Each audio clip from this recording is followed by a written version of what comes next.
विभागात लवकरच पदवीधर मतदारसंघाची निवडणूक होणार आहे। तत्पूर्वी निवडणूक विभागाच्या वतीने मतदार नोंदणी कार्यक्रम जाहीर करण्यात आला असून आज विभागीय आयुक्त जितेंद्र पापळकर यांनी याबाबत पत्रकार परिषदेत महत्त्वाची माहिती दिली आहे। पाहूयात।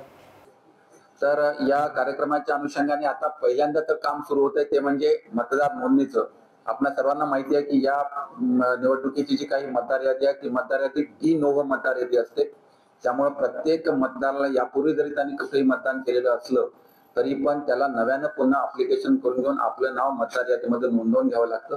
आणि म्हणून या मतदार नोंदणीचा पहिला जो काही त्याचं नोटिफिकेशन आहे ते आम्ही उद्या 30 सप्टेंबर रोजी उद्या प्रसिद्ध करीत आहोत। याची जाहीर सूचना उद्या प्रसिद्ध झाल्यानंतर त्याची पुनर्प्रसिद्धी जी आहे ती पुनर्प्रसिद्धी पुन्हा 15 ऑक्टोबर रोजी, कारण मध्ये लोक विसरून जातात पुन्हा की याचं काही मतदार यादीचं पुनरीक्षणाचं काम सुरू झालंय आणि म्हणून पुन्हा त्याची पुनर्प्रसिद्धी आपण 15 ऑक्टोबर 2025 रोजी करणार आहोत। आणि त्याची द्वितीय पुनर्प्रसिद्धी पुन्हा 25 ऑक्टोबर रोजी आम्ही सर्व वृत्तपत्राच्या माध्यमातून त्याला प्रसिद्धी देणार आहोत। यानंतर त्याचा आपल्याला जो काही फॉर्म भरायचा असतो तो आहे फॉर्म नमुना 18, फॉर्म नंबर 18। तो स्वीकारण्याचा त्याची जी काही अंतिम दिनांक आहे ती दिनांक 6 नोव्हेंबर 25 पर्यंत आहे। आणि त्याची जी काही हस्तलिखित यादी तयार करून घेऊन त्याची प्रारूप मतदार यादीची छपाई ही 20 नोव्हेंबर पर्यंत केल्या जाणार आहे। आणि त्याच्यानंतर प्रारूप मतदार यादीची जी प्रसिद्धी आहे ती प्रसिद्धी 25 नोव्हेंबर 2025 रोजी होणार आहे। आणि मग ह्या यादीवरती कोणाला काही दावे किंवा हरकती काही करायच्या असतील तर त्या स्वीकारण्याचा जो कालावधी राहणार आहे, अंतिम कालावधी तो आहे 25 नोव्हेंबर 2025 ते 10 डिसेंबर 2025 पर्यंत। म्हणजे 10 डिसेंबर पर्यंत आपल्याला कोणाला याच्या संदर्भात क्लेम्स ऑब्जेक्शन दाखल करता येतील। आणि हे मग आल्यानंतर त्याच्या संदर्भात त्याच्यावरती निकाली काढण्याचा जो दिनांक राहील तो दिनांक आहे 25 डिसेंबर 2025 आणि मतदार यादी अंतिम प्रसिद्धीचा दिनांक आहे 30 डिसेंबर 2025 पर्यंत। म्हणजे हा जरी प्रोग्राम आपला 30 डिसेंबर 2025 रोजी संपणार असला तरी कोणत्याही पदवीधराला कधीही म्हणजे निवडणूक जाहीर झाल्याच्या पासून नॉमिनेशनच्या 10 दिवस अगोदर पर्यंत कधीही त्याला आपलं नाव मतदार यादीत इन्क्लूड करण्यासाठी अप्लिकेशन करता येतं। साधारणतः ही निवडणूक आपली पुढच्या वर्षी होणार असल्यामुळं जरी ही कालावधी जरा तुम्हाला कॉम्पॅक्ट वाटत असला तरी पण कोणाला कधी पण आपल्याला अर्ज करता येतो, फक्त नॉमिनेशनच्या 10 दिवस अगोदर पर्यंत। याच्यामध्ये जो काही त्याला अर्हता राहणार आहे पदवीधरला तो आहे की 1/11/25 पूर्वी किमान 3 वर्षाचा पदवीधर व्यक्ती मतदार नोंदणीसाठी पात्र आहे। म्हणजे साधारणतः 1/11/22 किंवा 10/22 ही त्याची शेवटची तारीख राहणार आहे। त्या तारखेपर्यंत पासून पुढच्या 3 वर्षाचा कालावधी हा मध्ये झालेला पदवीधर हा याच्यासाठी पात्र राहणार आहे।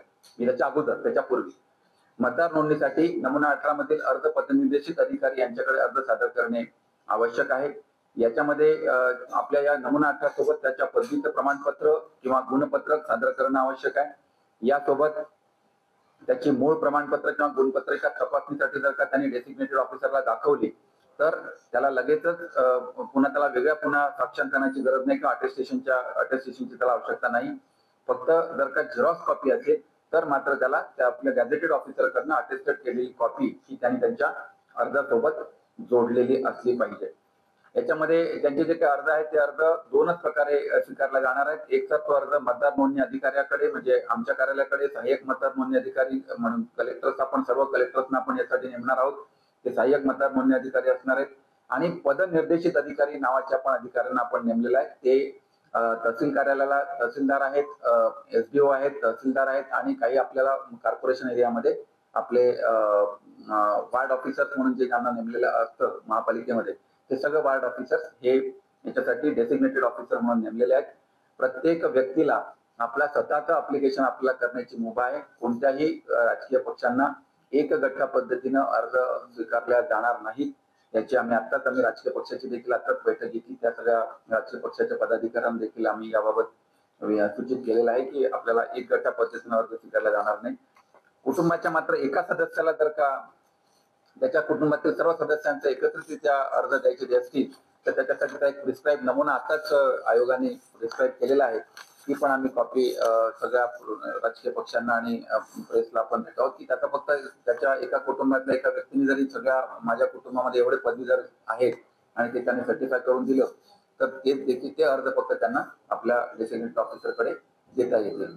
तर त्याच्या अनुषंगाने सूचना ह्या आपण आपल्या माध्यमातून आपण सर्व पदवीधर उमेदवारांच्या पर्यंत मतदारांच्या पर्यंत पोहोचवाव्या अशी आपणास विनंती आहे. हे जे काही यांच्या कार्याकडून म्हणजे आपल्याला जर का कोणाला आता मी फॉर्म तर त्याला काय प्रिस्क्राईब जो फॉर्म आहे तो प्रिस्क्राईब फॉर्म प्रिंटेड कॉपी सर्व आम्ही राजकीय पक्षांना पण उपलब्ध करून दिलेली आहे आणि त्याची झेरॉक्स काढून त्याची जरी कॉपी वापरली तरी पण ती चालू शकणार आहे. तरीही काही जे काही फॉर्म्स आहेत ते फॉर्म्स आम्ही सर्व डेसिग्नेटेड ऑफिसर पर्यंत उपलब्ध करून देत आहोत. उद्यापर्यंत सर्व डेसिग्नेटेड ऑफिसर पर्यंत ते सगळे फॉर्म उपलब्ध करून दिले जातील आणि त्याचे ते नमुने देखील त्यांना त्यांच्याकडनं स्वीकारून त्यामध्ये त्यांना आपलं अप्लिकेशन या ठिकाणी दाखल करता येईल. मधल्या काळात आता काल परवाच निवडणूक आयोगाची डिटेल बीसी पण झाली. त्याच्या अनुषंगाने त्यांचं पण ऑनलाईन करण्याचं सुद्धा काम चालू आहे की ऑनलाईन फॉर्म आपल्याला कसा घेता येईल का, तर ते सुद्धा जर आपल्याला ऍप किंवा सॉफ्टवेअर मिळालं तर सर्व मतदारांना त्यांचं ऑनलाईन देखील मतदार नोंदणीचं काम करता येईल. फक्त त्याची आता ट्रायल रन आज उद्यामध्ये संपली तर कदाचित उद्या परवापर्यंत ते आलं आणि ते पण आमच्या माध्यमातून सर्व पदवीधरांच्या पर्यंत पोहोचवता येईल. 2020 ला म्हणजे जेव्हा याच्यापूर्वीचे जेव्हा इलेक्शन झालेले होते तेव्हा 5 औरंगाबाद विभागात पदवीधर मतदारसंघाचे 750 एकूण मतदान केंद्र आपण नेमलेले होते आणि 63 अतिरिक्त अशा 813 मतदान केंद्रांची संख्या होती आणि मतदार हे 3,52,396 एवढे होते आणि त्याच्यामध्ये यावर्षी देखील आपल्याला आपण मतदारांची मतदान केंद्राची संख्या वगैरे आपल्याला नंतर आपल्याला निश्चित करता येईल. पण आपण जे काही डेसिग्नेटेड ऑफिसर या ठिकाणी यावर्षी नेमले ते आपण 245 आपण आम्ही मतदार नोंदणी अधिकारी डेसिग्नेटेड ऑफिसर हे या कामासाठी नेमलेले आहेत. ही जी काही मतदार नोंदणी अधिनियम 1960 ची कलम 31(3) अन्वये जी काही जाहीर सूचना आहे ती मराठी आणि इंग्रजीमध्ये 30 सप्टेंबर रोजी आम्ही वृत्तपत्रात प्रसिद्ध केल्या जाईल. त्यासाठी सगळ्या वृत्तपत्राच्या म्हणजे सगळ्या आम्ही ज्या काही 2 प्रसिद्ध करायला आम्हाला दिलेल्या आहेत त्याच्या संदर्भात आम्ही उद्या ते पेपरला वृत्तपत्रातून प्रसिद्ध होईल. याच्यामध्ये जे काही मतदार नोंदणीसाठी यंत्रणा आहे त्यामध्ये विभागीय आयुक्त हे मतदार नोंदणी अधिकारी आहेत, सर्व जिल्हाधिकारी आणि अपर आयुक्त सामान्य प्रशासन हे सहाय्यक मतदार नोंदणी अधिकारी आहेत आणि पदनिर्देशित अधिकारी आणि सहाय्यक मतदार नोंदणी अधिकारी हे सर्व उपविभागीय अधिकारी आणि तहसीलदार आहेत. हे साधारणतः 130 लोक हे राहणार आहेत.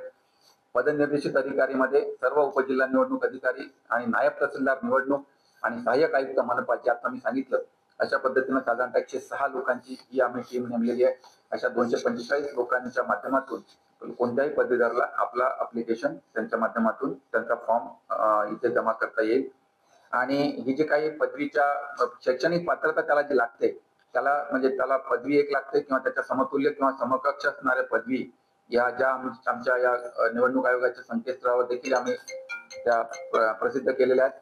आज आम्ही सगळ्या वृत्तपत्रात आपल्या उमेदवारांच्या कॅन्डिडेट्सना आपल्या पॉलिटिकल पार्टीच्या पक्षांच्या लोकांना पण आम्ही त्याच्यात कळवलंय की कोणत्या पदवी या समतुल्य किंवा समकक्ष आहेत.